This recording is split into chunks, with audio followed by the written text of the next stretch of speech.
안녕하세요, 원희입니다. 아이폰 11 프로를 개봉하면서 여러가지 이야기들을 나눠보죠. 그럼 함께 가시죠.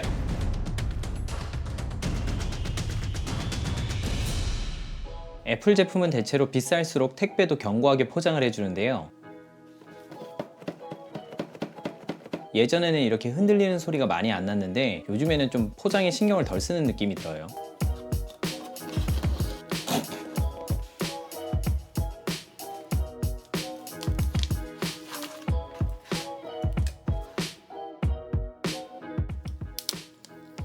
원터치. 작년인가 재작년인가 외국에서 어떤 사람이 애플 매장에 들어가가지고 이렇게 박스를 열었는데 아이폰이 그대로 떨어져서 박살나는 일이 있었거든요. 물론 애플 측에서 다시 줬다고 하는데 박스 열 때마다 조심하시고요. 색깔을 진짜 잘 뽑긴 했어요. 원래 초록색을 좋아하긴 하는데 스페이스 그레이의 느낌을 주면서 은은한 초록빛이 들어가니까 많은 분들이 군대 얘기도 하시는데 그렇게 연상될 만한 색상은 아니고요. 이게 빛에 비추면 이렇게 초록색이고 빛이 없는 데 보면은 스페이스 그레이 느낌이 굉장히 많이 나고요. 그리고 옆에는 또 옛날에 한창 욕먹었던, 최근에 가장 뒷판 욕먹고 있는 모델이 이 모델, 그리고 예전에 가장 욕 많이 먹었던 이 6S 절연띠. 충격이었죠. 전면은 사실상 전혀 기대가 될 것이 없고요. 참고로 그거 아시죠? 이제 핸드폰을 백업하거나 복원할 때 기존에 사용하던 것을 옆에 가져다 대기만 하면 별도의 케이블이나 컴퓨터 연결 없이 바로 복원할 수 있습니다. 참고하시고요.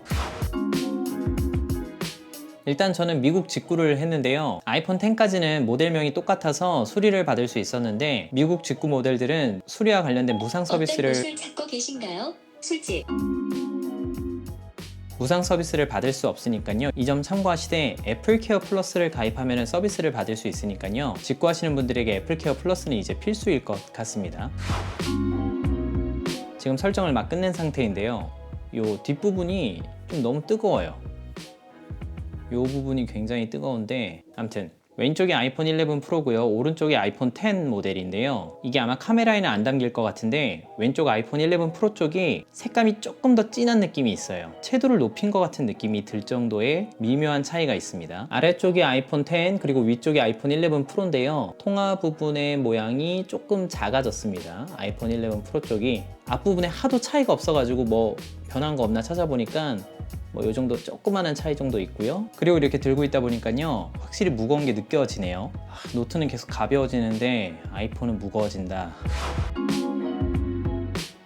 사실 두 개가 그렇게 큰 차이가 있는 건 아니지만 이 가로 길이가 조금 늘어났어요. 하지만 두 개의 디스플레이는 동일하죠. 그 말인즉 미묘하게 베젤이 넓어진 것처럼 보인다는 겁니다. 이쪽이 아이폰 X, 이쪽이 아이폰 11 프로인데요. 미묘하게 베젤이 좀 넓어진 것처럼 느껴질 수 있을 것 같아요. 익숙도 할 법도 한데 익숙해지지 않는 그 무엇이 있어요. 이게 왜 이렇게 이상하냐면 기본적으로 사람들은 대칭에 대한 안정감 같은 거 그런 걸 느끼는데 지금 이 뒷판에서 너무 이 비대칭적인 이 카메라 부분이 심리적으로 묘하게 불편함을 주기는 합니다. 확실히 이렇게 보면은 방독면 느낌이 좀 많이 나요. 가스. 디자인적으로는 사실 큰 변화가 없기 때문에 언급할 게 별로 없어요. 그리고 이 카메라 부분도 애플이 광각, 초광각, 망원을 넘나들면서 촬영을 할 때 발생하는 피사체의 위치 같은 것들을 최대한 차이를 없게 만들려고 하다 보니까 이렇게 세 개가 모아지는 형태로 되었는데요. 그렇다고 노트 시리즈들이 엄청나게 위치가 변경되거나 하지는 않아요. 사실 약간의 차이는 있지만 근데 확실히 노트하고 비교하면은 그래도 좀 뭔가 방독면. 일단 애플이 유일하게 강조하고 있는 기능 중에 하나가 바로 카메라 기능인데요. 원래 이렇게 망원이 있었고 그리고 광각이 있었습니다. 근데 이번에 추가된 게 바로 초광각이에요. 초광각이 추가가 되면서 3개의 카메라가 됐는데 제가 지금 짧게 써봤는데도 보이시나요? 이 엄청난 색감 차이? 비단 이곳에서만 발생하는 차이는 아닌 것 같고요. 노트 10도 카메라가 변환될 때마다 끊어지거나 색감이 좀 차이가 났었는데 사실 애플은 좀 더 신경을 쓰지 않을까 싶었는데 아직 해결해야 할 부분들이 좀 남아있는 것 같습니다. 노치가 저게 많은 기능을 넣다 보니까 이해는 되지만 2019년에도 꼭 이렇게 했어야 했나 라는 생각이 가시지를 않네요. 그리고 드디어 이제 18W 충전기, 그리고 USB-C to 라이트닝 케이블을 넣어 주었고요. 이마저도 아이폰 11 프로 모델에서만 제공이 되고요. 11 모델은 여전히 5W짜리가 들어갑니다. 여전히 라이트닝 케이블을 쓰고 있는 점은 개인적으로는 굉장한 불만족스러운 부분입니다. 2015년에 여러분들 그거 기억나세요? It is unbelievable. Can you even see it? I can't even feel it. I'd like to invite Phil Schiller up to tell you all about it. Phil? I'm so excited to tell you all about this incredible new MacBook. One connector supports USB data, DisplayPort, power, HDMI, VGA, all through one connector.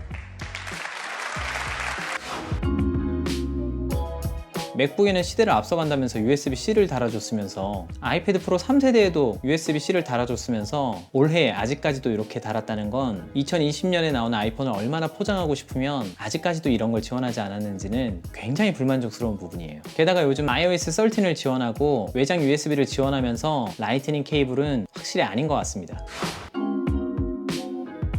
아마 아이폰을 쭉 사용해보신 분들은 아실 텐데요. 애플은 지금 묘하게 3년 주기로 아이폰의 발전을 꾀하고 있는데요. 아이폰 6, 6S, 7, 물론 8도 그렇긴 한데 8 때에는 10이 나왔기 때문에 제외하고요. 디자인 변화 없이 성능 향상이 이루어져 왔고요. 그것을 염두했을 때 아이폰 10, 10S, 아이폰 11까지가 디자인을 유지하는 모델이 될 것 같습니다. 아마 2020년에는 이 노치가 줄어들든 없어지든 전면 디스플레이의 변화가 분명히 있을 것이고요. 그리고 라이트닝 케이블도 없어지고 USB-C가 탑재될 겁니다. 그리고 현재 4기가 램이 들어가 있는데 4기가 램보다도 더 확장된 램이 추가될 것 같아요. 아이폰 11을 들고 개인적으로 뭘 기대했는지도 모르겠는데 뭔가 좀 별로라는 생각이 들어서 쓸데없이 벌써 2020년 얘기를 하고 있네요.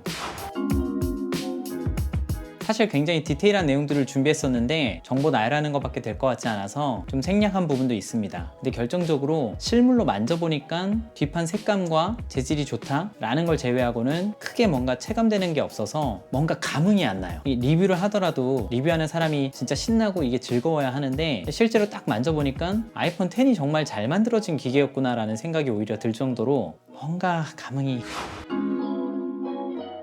결론입니다. 스마트폰을 바꿀수록 남는 건 사진과 영상뿐이긴 한데요. 그래서 저 같은 경우에도 아이폰 10을 구입할 때 질적으로 엄청 차이가 있긴 하지만 소니 RX100을 판매를 했었거든요. 그렇기 때문에 카메라만 놓고 보면 굉장히 반길만한 업그레이드이긴 한데 초감각까지 필요 없으신 분들은 전문적으로 스마트폰의 모든 기능들을 활용하시는 분이 아니시라면 올해는 꼭 참으셨다가 내년 아이폰을 기다리시는 게 좋을 것 같습니다. 게다가 iOS 13이 아이폰 6S부터 지원되기 때문에 더더욱 특별히 업그레이드 하실 필요가 없으실 것 같아요.